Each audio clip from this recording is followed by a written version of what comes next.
Hey everyone, it's Hydra. Today we are going to draw campfires, cabins, and canoes. I hope you enjoyed this video, and remember, you can read all of these steps and all of these tricks on our ebook, which you can find on our website. So if the video goes quickly, pause it, you can slow it down through the settings, or you can follow along on paper. Here we go. To begin your campfire, you're gonna make a smile shape and then a circle in the middle.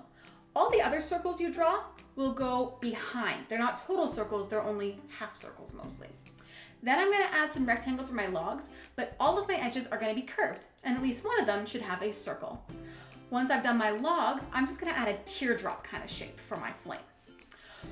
When I outline the stones, I have a slightly more jagged edge to make them look more like rocks. Then I go ahead and outline my logs, and for the fire, I add these kind of curved finger curlicues, and I repeat that on the inside. The big trick is to avoid symmetry and add a couple sparks, and just like that, you've got a fire. When you color, you can get really creative with how many layers you use. I highly recommend adding some orange, yellow, and red to the tops of your stones as highlights from the light before you do the shadows. For our canoes, we start with a rectangle and two triangles that go longer on the top and connect to the rectangle at the bottom. When you go over your outline for this part, you want to have a curve going down, connecting the triangles, so that when I repeat this line, the curve goes upwards and makes an area where someone could sit. To add details, I'm going to add a lip along the canoe, like what you would hold on to or use to pick up.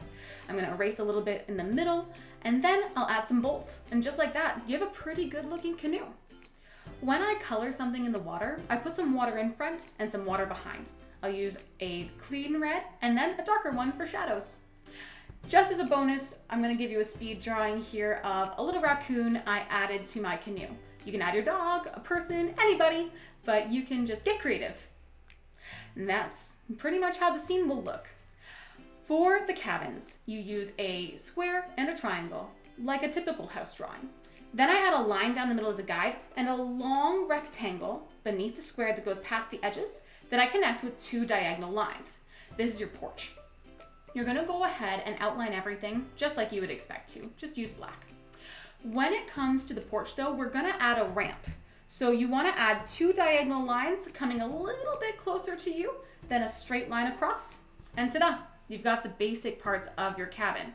Add a door, a sign, and a little round vent at the top before adding your roof, which should extend past the base of your building and connect back with the diagonal lines. Color to your heart's content. If you want to add any of the slats for the wood, I recommend using different colors instead of black lines. And you should come up with something that looks like that. I really hope you've liked these videos. Check out the ebook because there are more tutorials. How to draw a brick wall, how to use light, how to use perspective, how to draw a basketball, tennis ball, soccer ball. Find all of that and more on our website. Also be sure to share your art using the hashtag #KintailCreates. Use everything you've learned in these videos to make an entire scene. I'm curious to see where your imagination can take you. I hope to see you at Kintail soon. And until then, we'll say bye.